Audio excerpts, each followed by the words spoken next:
Good evening, everybody. It's Charlie, and welcome back to another video on the Chatting Leeds YouTube channel. Hope everyone's had a great start to the week so far. So it's time for your player ratings after the 2-2 draw with Brighton on Saturday afternoon. I did say on the final say last night, if anybody wanted me to come on and do a player ratings, then I would happily jump on and do one. And the response that I got was quite positive. So I thought I'd jump on and do this just so we can interact once again. And obviously, it's a chance for me to see how you all rated our individual performances against Brighton. So just before we get into it, as always, please smash that like button. Please subscribe. We're on the road to hitting 3,000 subscribers. If you could really do me a solid, if you're brand new to the channel, and hit that subscribe button, it would really help me out. And yeah, share all of your thoughts and opinions. Share all of your ratings in the live chat as we go. And I'll happily flash them on screen and we can have a chat. Just very briefly, obviously, just on the game in general. I know that we covered it last night. But I think on reflection today, and obviously I've listened to the Square Ball podcast, I've listened to the Phil Hay show. And obviously, in isolation, that point against Brighton was good. It was. And I think, in a way, how Grazia set us up was probably for the best, because I think if Marsh had set us up in that high press, high intensity, then we would have probably got picked apart, and we could have been on the end of a hiding from Brighton. So fair play. Obviously, I know that the fans weren't happy with it at one point, but I think a lot of that was frustration that was probably aimed at the Brighton players for just basically taking the mick for quite a while. The Brighton away end, they were olaying after 25 minutes. So I think the fact that a team came and took the mick like that early on kind of angered the crowd, which obviously worked to Brighton's favour, really, at the start of the game, which is why they did inevitably take the lead, and what went on to happen happened. But yeah, obviously, I thought I'd come on and do a live player ratings. Just because I think sometimes it's good to come on and actually speak about the players individually, because sometimes on match reviews, on the final say, we might forget individual players that performed. So I just thought I'd come on and do the player ratings, as I say. So then I can see there's 9 of you in the building. Please smash a like if you haven't already, and get all of your ratings in the live chat, and I'll flash them up on screen, and we can obviously have a chat about each individual player. So then, Ilan Melier, first of all. I mean, I thought he had a decent enough game. He did make some quite good saves. Obviously, there was the one from Welbeck in the second half where he uses his body quite well to get under Welbeck to prevent a goal. Did make a few other decent saves as well.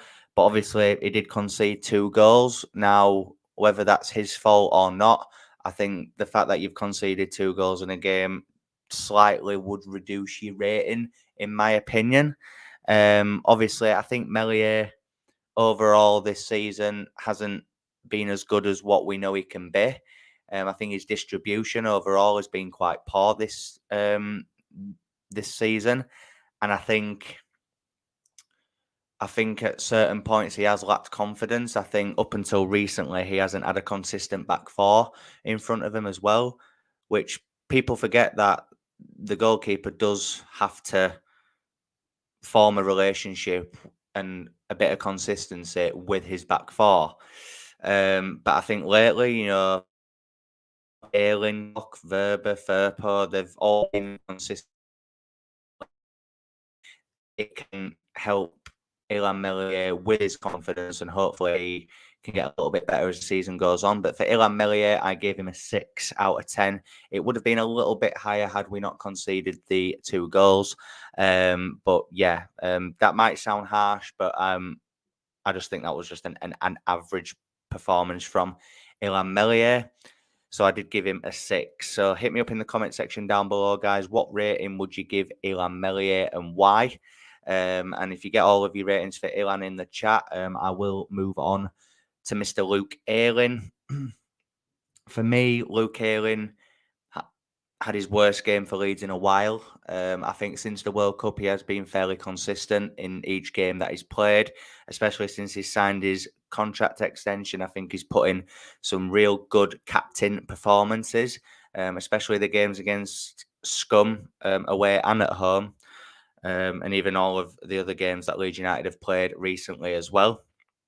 But I think in this game, he was poor. I think his defending against Mitoma wasn't great, in all honesty. I think, look, we know that Mitoma is a tricky customer, but I think he had Luke Ayling on toast for the whole game.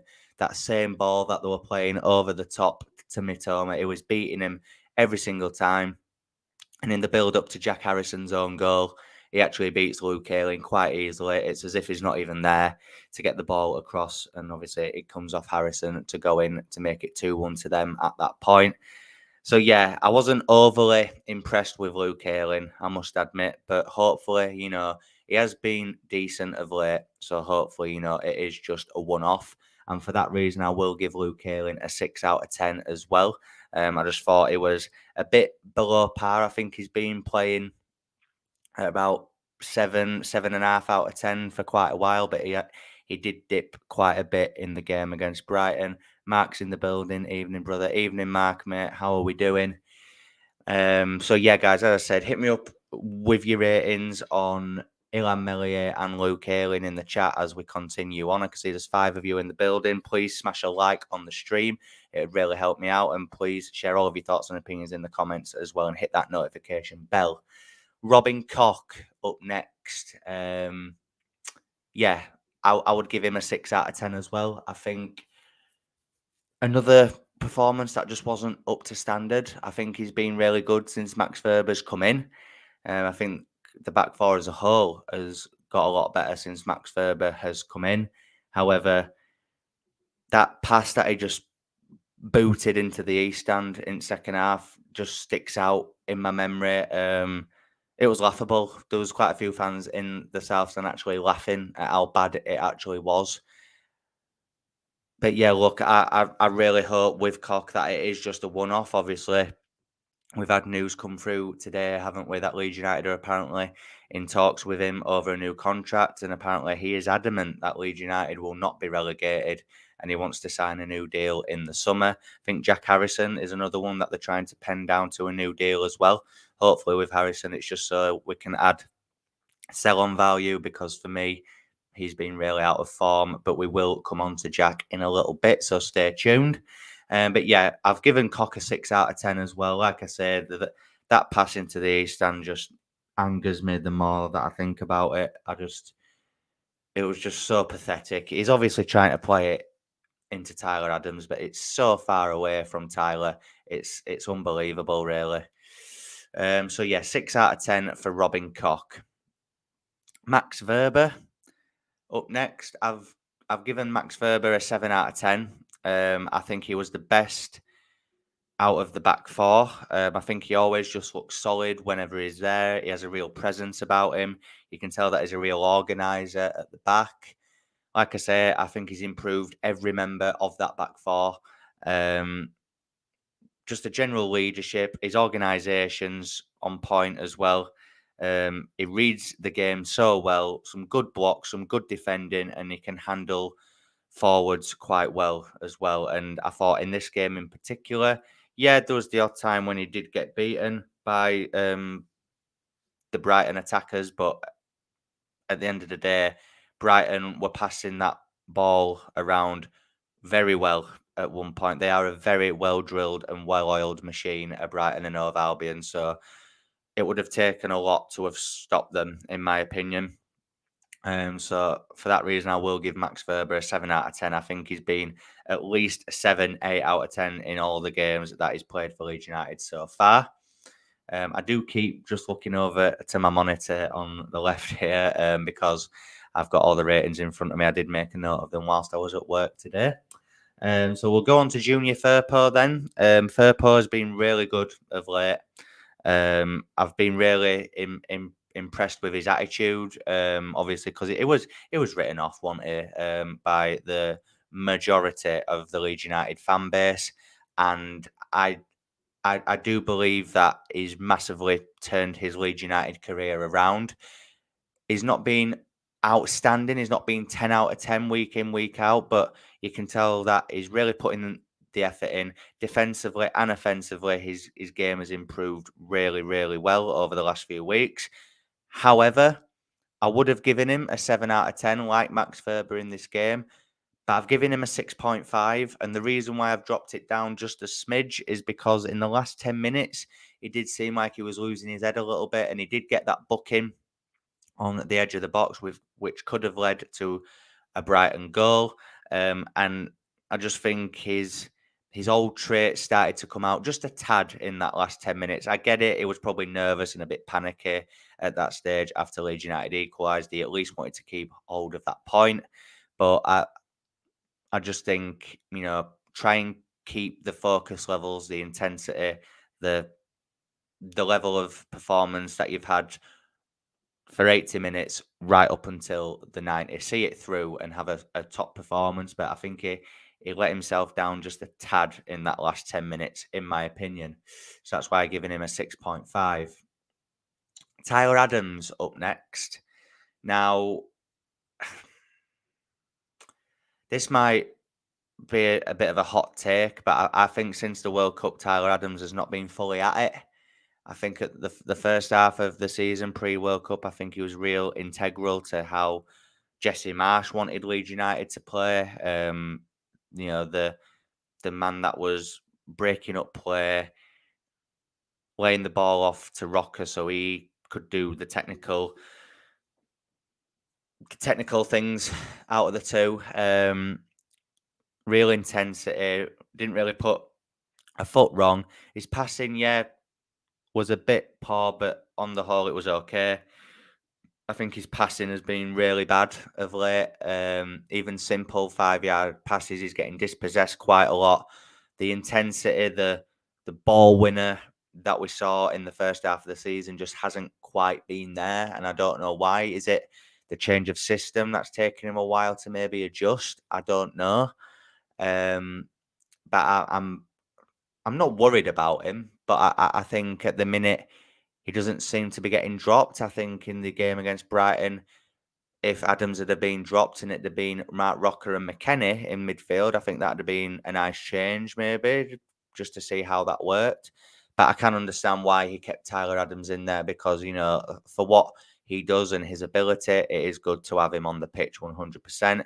As I say, guys, there's 11 of you, 12 actually, of you in the building. Can see there's only been one comment dropped in. Get all of your ratings in the live chat. I'll flash them up on screen and we can have more of a chat about them.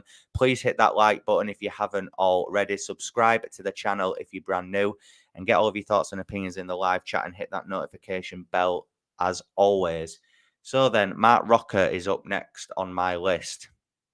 Mark Rocker, I have given a 6 out of 10. Just because I think it was a decent, just average performance from him. I think he was the better out of the two in the double pivot. I think he was slightly better than Tyler Adams. I thought he was winning everything in that first half. His passing was fairly good as well. Obviously, he was trying the progressive balls up the pitch. He was trying to get Leeds United on the counter attack whenever he could. Did drop off a little bit as we moved into the second half, but I think obviously by that point, I think Brighton had pretty much controlled the midfield. However, I just felt that Mark Rocker handled the midfield battle a little bit better than what Tyler Adams did, which is why I've given him a slightly higher rating. We've got another comment in the building. 8-Ball Ali, thanks for your comment. Change of system affecting Adams' game. We're playing a deeper block rather than a high press. Yeah, I think you have a very good point there. Like I said, I think with Adams, maybe that's why we've seen a little bit of a drop in form. Maybe it's taken him a little longer to adjust to this new system, which is fair enough. But obviously, hopefully, we can get the Tyler Adams that we saw in the first half of the season back as soon as possible. Obviously, we've just talked about Mark Rocker as well, giving him a 6 out of 10. Thought it was just better out of the two in the double pivot. Brendan Aronson now. I've given him a 5.5. Overall, I thought it was poor in the game. I've seen a lot of people say that he's been a bit better under the new coach. I would tend to disagree on that. I think he's just been the same. I think he's a big ball of energy, and he means well. He picks the ball up. He tries to create things, but he either holds on to the ball too long, he gets bullied off the ball too easily. He's moaning at the ref every time he gets touched. He's on the floor like a sack of potatoes. That is not something that you want in a Leeds United player. You want Leeds players to be tough. If you lose the ball and you get fouled, you get up and you get on with it, unless that ref blows up. But Aronson's always looking at the ref. He's got his hands in the air. I just think he's a bit weak on the ball. And I think, again, he's just lacking confidence at the minute. Has he really done much since Chelsea at home in August of this year? Probably not. He hasn't assisted. He hasn't scored since then. Obviously, he has that chance, doesn't he, in second half, which the Brighton keeper just gets a hand to. Right, okay, fair enough. But other than that, did Aronson really do anything? And there was one instance, I said it last night on Final Say, where he has the ball in the second half. He's driving at the Brighton defence. It's only him up top. Harrison joins him in the attack. And instead of just laying it off to him, he just runs away front ball and just expects Harrison to just pick up the ball. And then Brighton take the ball away and they move the ball up the pitch and start an attack. And you just think, what was he actually playing at there? What is he thinking? Like, what is he thinking to just leave the ball and just run in the opposite direction? Like I say, I just think there's quite a lot of players in this team at the minute who are lacking confidence big time. And I get it, people think the professional footballers should be able to do the basics. But if you're low on confidence, you're low on confidence at the end of the day. He needs a goal or he needs a solid performance and an assist or something, does Aronson. Because for me, since Chelsea at home, he hasn't been great. And then at the end of the day, we paid 25 million for the kid. Mark's in the building again. If we play Matt Rocker, McKennie, Adams with Nonto, Cine, Rodrigo, we should beat Wolves. 100%. That is the midfield three and the front three that I would deploy against Wolverhampton Wanderers on Saturday. Do I think that'll be the case? Probably not. I think Jack Harrison will start the game just based on the fact that he scored, as will Patrick Bamford, in my opinion. As I say, we'll be coming on to those players in just a second. The next player that I want to discuss is Crescencio Somerville. I've given him a 5. And for me, that's below average because I thought it was really below par. For me, it's a generous 5. I think I could have gone lower. I could have gone 4.5 for Crescencio. I think Somerville, again, real lack of composure on the ball, decision making, really bad. A lack of quality in the final third as well. That finish, that final ball, it's just not there. And the defensive aspect of his game as well, like the amount of times that he left Luke Ayling on his own. And, I kind of, not had a go at Luke Ayling, but I said that he was poor, which a lot of that was probably down to him personally. But I think a bit of it as well was down to the fact that he looked worse because he didn't have that cover from Crescencio. You can say what you want about Jack Harrison, but he gets back and he covers. Crescencio was not doing that. I think Adams at one point was having a go at him for it. I think Luke Ayling was as well, and rightly so, because fair enough, you might not win the ball back as you plan to, but you at least get back and you at least put pressure on the opponent. And I just think he had that purple patch prior to the World Cup where he scored against Liverpool, Spurs and Bournemouth. But I'll be honest, I don't think Somerville is 100% a Premier League player and should be starting in the Premier League. Like Mark has just alluded to there, I think the front three that should be playing when all fit and 100% is Nonto, Rodrigo and Sinisterra, with Rocker, McKennie and Adams in the midfield. I just think at the minute, for some reason, Javi Gracia likes Brendan Aronson. I think he likes Patrick Bamford, which fair enough. I just think long term, if we are to stay in the division, we need a total revamp of this squad, which we said it last year, which we have had a revamp in certain aspects, but I do think we need a bit more to not be in this position next season. And hopefully the 49ers will do that should Leeds United stay in the Premier League. Got another comment from 8 Ball Ali. Somerville has been much more effective playing centrally. That's where he scored his goals from. So I think we'd be better off with Aronson or Jorginho Ruta on the right. Interesting.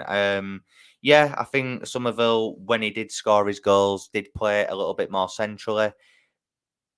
But I still think there's been a massive drop off in form. I think he was oozing confidence before the World Cup. His composure seemed right. His quality, yeah, could have had improvements, but it was getting there at least. I just think at the minute there's been a massive drop off.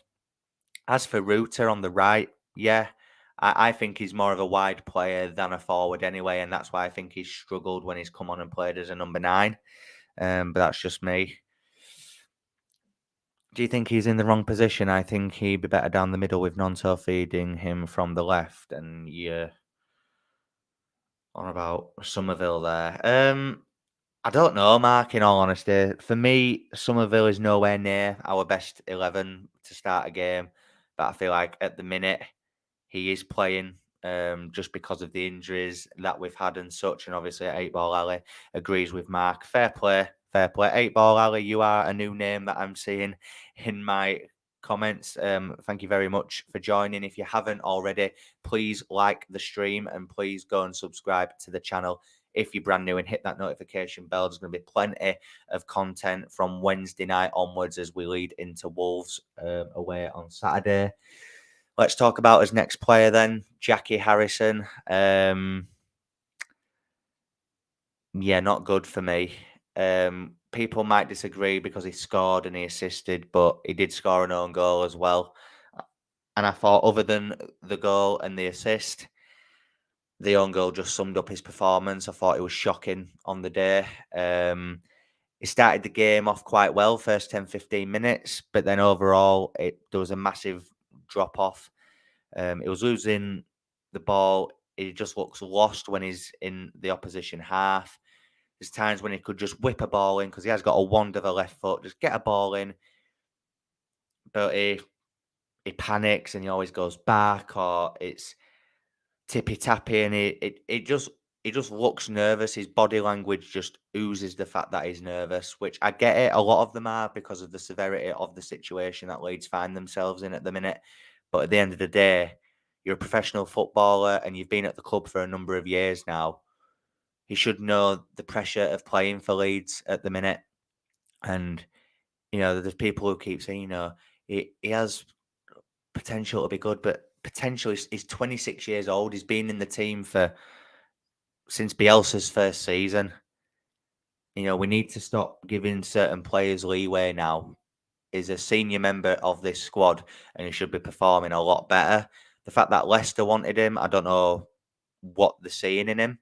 I think the reason why we're going to try and tie him down to a new contract is so that in the summer, if clubs come knocking, that we can make maximum money on him. It's fair enough. Absolutely fair enough. Would I sell Jack Harrison in the summer? Yeah, I would. I really would. Providing that we actually replaced him with a good first teamer and maybe some depth for the bench as well. I would. I would get rid of Jack Harrison. That's just my opinion. He could go at Wolves on Saturday and he could score an hat-trick. Fair enough. And I hope he does. But unless I see more consistent performances from him until the end of the season, that will be my opinion, unfortunately. I don't know what's up with him at the minute. We all know that he's a confidence-based player, as are a lot of this squad. But at the minute, something just doesn't seem quite right. And I think it's since the move that nearly happened to Leicester in the January transfer window, in all honesty. We're all giving Jack a lot of stick. I cannot understand why. He hit and miss. Saturday goal was a stunning, but in my mind, he's not consistent enough. Exactly, and that's the point I'm making, Mark. He should be a lot more consistent now. I'm not saying that players can't have games that they aren't as effective in. Every player has a game like that, even the best in the world. But for me, it's just Jack Harrison's had one game all season where he's been good, and that was Chelsea at home. As for a lot of these players, in all fairness, we'll move on to the other goal scorer. The other goal scorer, then, sorry, on Saturday, Patrick Bamford. Paddy Bamford. I've given him a 6 as well. Oh, sorry, I didn't give my rating for Jack Harrison. I gave Jack Harrison a 6 out of 10, and I've given the same rating to Patrick Bamford as well, 6 out of 10. Similar to Jack Harrison, really. I thought, other than his goal, I didn't think he was good. I've seen a lot of people say that after he scored, he seemed to play a little bit better and that he looked more confident. That's fair enough if that's your opinion. I tend to disagree on that. I get what Bamford brings in terms of his movement and how he draws defenders to him, which allows space for other players to run into. I get that. But for me, he's similar to Aronson. He just seemed a bit weak the other day. And I think his body language of late in a lot of the games, especially at Goodison Park, I thought he just didn't look bothered at all. Even against Southampton, which we won, I didn't think he were great either. You know, he scored, is that 2 goals this season that Patrick Bamford scored? Yeah. He scored away at Villa, didn't he, as a sub? And then he scored the other day. So, yeah, 2 goals he scored all season. He's obviously made of biscuits as well. He might get injured this week. You never know. And, yeah, I just think Patrick Bamford should be a squad and rotation player next season if he is to stay at Leeds United. Obviously, if we go down, I think he'll stay and he'll be a guaranteed starter. But if we stay up, I think he should just be a rotation player. I get why people want him in the team, but I think we need to get a similar type of player in terms of what attributes Bamford brings to the table, but maybe just a slightly younger, less injury prone, better finisher to come in with the hold up play and the link up play and everything that Bamford brings on top of that as well. So yeah, 6 out of 10 for me for Patrick Bamford. So that's the ratings for the starting 11. Obviously, the subs, I'll just reel off quite quickly. Weston McKennie came on, I've given him a 5. I thought it wasn't terrible. I don't think he did anything bad. But he didn't really completely change the aspect of the game either. So I think a 5 is fair. It's just average, isn't it? I think Rodrigo, I've given him the same as McKennie. I've given him a 5. It was great to see him back out on the pitch. You could tell, though, that he did look like a player that was coming back from injury. And he did look rusty. He should have won as a penalty, because that, for me, is a penalty when he's brought down in the 83rd minute, which could have been a huge moment in that game. But yeah, I think the quicker we get him to 100% match sharpness, the better, because I think him and Sinistera are our most composed and clinical finishers, in my opinion. So yeah, the quicker we get Rodrigo back, the better. Jorginho Ruta, I've given a 4, just because I think he didn't really offer much at all when he came on. I don't remember him doing anything in the game, so that's why I have given him a 4. And Sinistera, I haven't given a rating to, because I think it'd be unfair. He had about 30 seconds on the pitch, if that. I think he touched the ball once, and that was after the referee had blown for full time when he caught it. So yeah, I won't give Cine a rating, but again, like Rodrigo, if we can get this guy back 100% match sharpness, even if he's not scoring week in, week out, the creativity that this guy's got is an absolute joke. Mark's in the building again. Like Jack, Bamford's same, not consistent enough. We need a big change up front if we're going to stay up. Now the Cine and Rodrigo are back. God knows why he's keeping Nonto on the bench. Yeah, exactly. And I've forgotten about Willie Nonto. How have I forgotten about Willie Nonto? Wow, that is a big L from me. I really do apologise about that. Nonto did come on in the game, didn't he? And I'll give Nonto a 6, actually, because yes, he didn't score, but he was a huge factor in Jack Harrison's equaliser by winning that corner and playing it quickly. I think he stretches the play really well. I think he caused the Brighton fullbacks a few issues when he came on. And I think maybe like Chelsea last week, why was he on the bench? Like I said, he is in my best front three. I think he could even play as a second striker behind Rodrigo or behind Bamford or even Ruta, whoever. Mancini said, the Italian coach, that he can play as a second striker. So I would definitely at least try him there. But yeah, I would give Willie Gnonto a 6 as well. So that means the highest rating for me is Max Verber. So I guess that's my man of the match, I guess, for Brighton. So yeah, obviously that's pretty much the end of this live stream, guys, for the live player ratings of Leeds United 2, Brighton 2. Big up to everybody that's joined in the chat and been in the building watching this one. I'll have a night off tomorrow, guys, as obviously content will be back thick and fast from Wednesday as we lead into the Wolves game on Saturday. Obviously, it's opposition focus on Wednesday night. I'll be joined by the Talking Wolves YouTube channel, who are helping me out with a collab for that one. Thursday, it'll be a predicted 11.